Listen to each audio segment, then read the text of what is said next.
It's very hard knowing what happened here, and it's cringeworthy.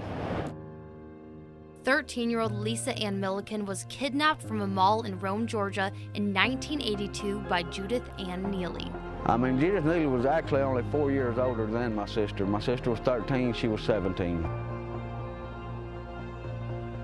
Judith brought Lisa to the 5 Points Motel in Scottsboro, where she was kept in room 12 for multiple days. Judith tortured and restrained Lisa while Judith's husband, Alvin, raped her. Judith said in court that Alvin forced her to commit these crimes, but investigators of the case told us they had no doubt that Judith was the ringleader. She's not a good person, you know, she's really not. And she tries to put everything off on her husband, Alvin. Well, you know, I've heard through the grapevine that it wasn't Alvin, it was her. She's the one that was in charge of everything, you know. From the hotel, Judith drove Lisa to Little River Canyon in Fort Payne, where she injected her multiple times with Drano. When Judith noticed it wasn't killing her, she did what she came to do and took Lisa Ann's life. Judith shot her in the back, hoping that when she shot her in the back, she would fall forward, but instead Lisa fell backwards. This is what remains of the spot where Lisa Ann was handcuffed. And then she was shot and pushed off into this canyon. She was tortured, you know, kidnapped, tortured, shot up Drano, you know, and that right there, you know, that's gotta, you know, be bad, you know. She was, you know, a lot of things happened to her I really don't want to go into details on, but, you know, it should never happen, you know. This interview was her brother's first time at the site of his big sister's murder because it brings back painful memories like the day police found Lisa's body. And then it comes out, you know, that she was killed, you know, right here at the spot. Judith Neely was actually the one who called police and gave the location of Lisa's body. Judith was very vocal about what she did. She has no remorse for what she did. 2 weeks after Lisa's death, Judith and Alvin Neely were arrested in Murfreesboro, Tennessee, and Judith Neely was given the death sentence. But in 1999, Governor Fob James commuted her sentence to life and gave no reason. And the governor should have never, you know, commuted her sentence, you know. He should have let happen what she was sentenced, you know. Now, after 35 years of prison, legal battles, and loopholes, Judith Ann Neely has gone from death row to now being granted a parole hearing. It's disrespectful in Lisa's name and in Lisa's memory that she thinks she's entitled to a parole hearing. You don't get to take an entire life from a 13-year-old and think you have a right to get out and walk among civilized human beings. She shouldn't be getting out on parole. She should have got her death sentence.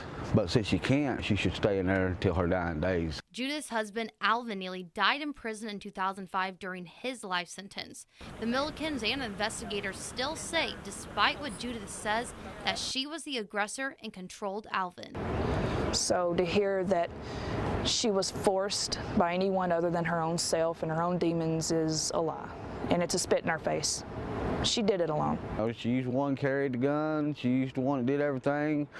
She's the one that brought my sister out here. She didn't have to kill her. She could have let her go. With the parole hearing just days away, the Millikens are still fighting to keep Judith behind bars and want the public to help. Letting the parole board know that we're against it matters. You know, every letter that you write helps. Now, 35 years after Lisa's death, the Milliken family says they will continue to fight for Lisa and remember her as the little girl and big sister who was full of life and love. She's never going to be forgotten.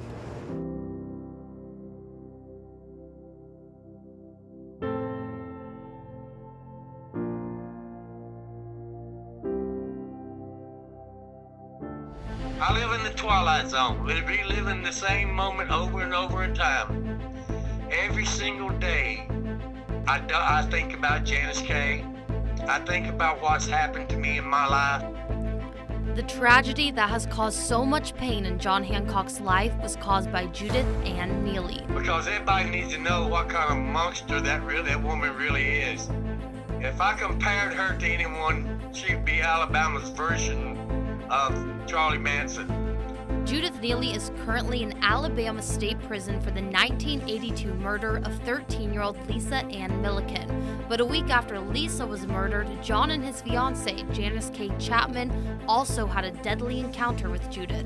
It all started when she asked for directions near Rome, Georgia. She called off the name of a road, I think it was Barker Road. Judith pretended to not understand the directions they gave her, so John and Janice K.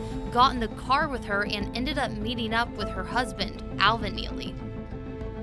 Alvin Neely decided that he wanted me to go with him and Kay go with Judith and Neely because the twins, their children, were with them, was with Alvin. After they drove for a while, they pulled over on a dirt road for John to go to the bathroom, but then Judith followed him with a gun. And the last thing she told me while she stood behind me was that she was going to take care of my girlfriend too. And then she shot him. So I took a half step to the left, which repositioned my body about a half an inch, which I think that's what saved my life. He was eventually picked up by a trucker and taken to the hospital where the bullet was removed.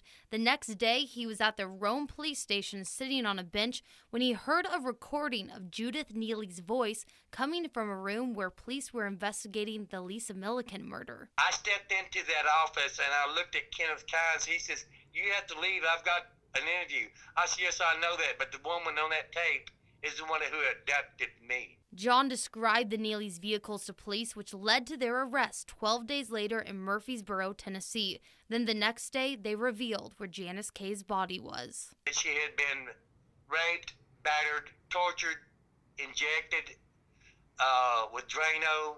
Everything they had done to Lisa Ann Milliken, they did the same to Janice K. But there was one exception. When Judith Ann Neely shot Janice K in the back, it did not kill her. Alvin Neely grabbed up Janice K and put her against a tree, and Judith Ann walked right up and point blank to her chest, shot her again, and ended her life. But now, 35 years later, the nightmare continues. Judith Neely was given the death sentence in Alabama for the murder of Lisa Ann Milliken. But in 1999, Governor Fob James commuted her sentence to life, and now after some legal proceedings, Judith has been granted a parole hearing. First thing I said to all my friends, "You've got to be kidding. You know, how can a convicted murderer be commuted to life and then be allowed parole? That's like giving someone a loaded gun and telling them, go out there and kill as many people as you want." If Neely was to be granted parole in Alabama, she would then be sent to Georgia prison for the murder of Janice K. But John Hancock says he wants her to stay right where she is. I would rather her serve that term in Alabama, seeing that Lisa Ann Milliken was taken first and that she was the minor of the bunch. John Hancock now lives in Texas and cannot attend the parole hearing, but this is what he would say to the parole board about the woman who murdered his fiancée and forever changed his life. I'd tell them they had to be out of their mind if they even thought to ever let that woman out of prison as long as she lived. They would be setting free the most evil-minded person since Charlie Manson. That she is the female version of that man, and she should never be set free.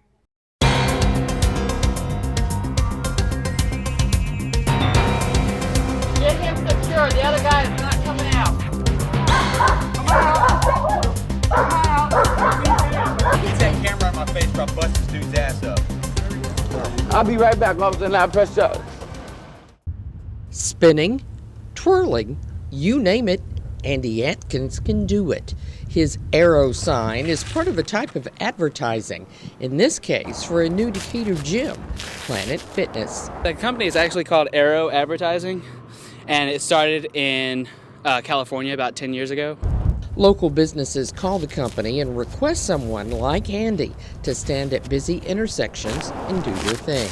Andy is about to enter his third year with the company.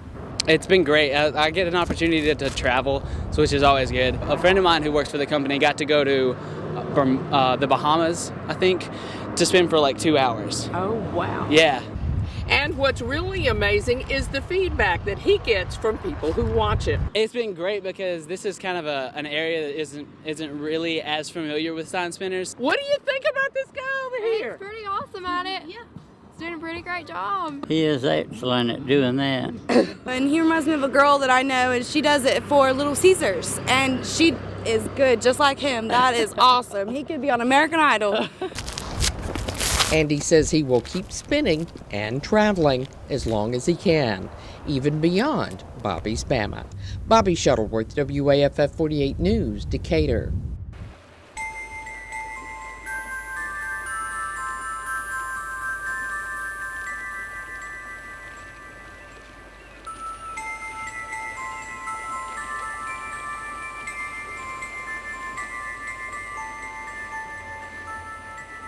Well, the Silver River supports an abundance of wildlife, mammals, birds, reptiles, and we have the privilege of taking public down here and exploring all the different options that they can see year-round.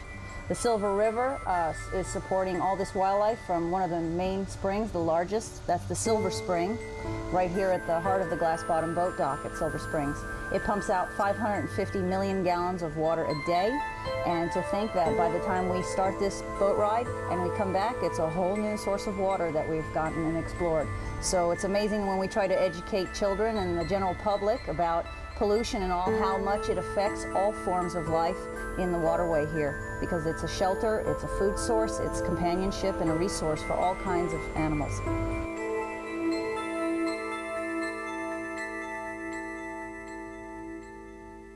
Well, we're celebrating 125 years of the existence of the Glass Bottom boats, and Silver Springs is proud to display that in our new renovation of all of them.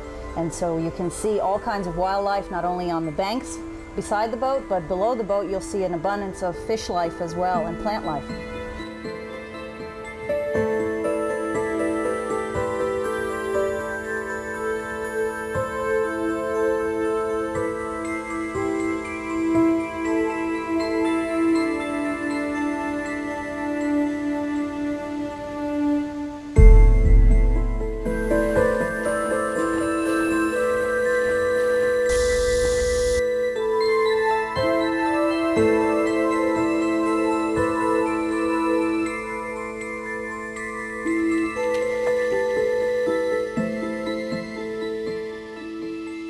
This is one of the most pristine and untouched areas that you can see, and really have the privilege of sharing what Florida is about and its beauty and its ecosystem.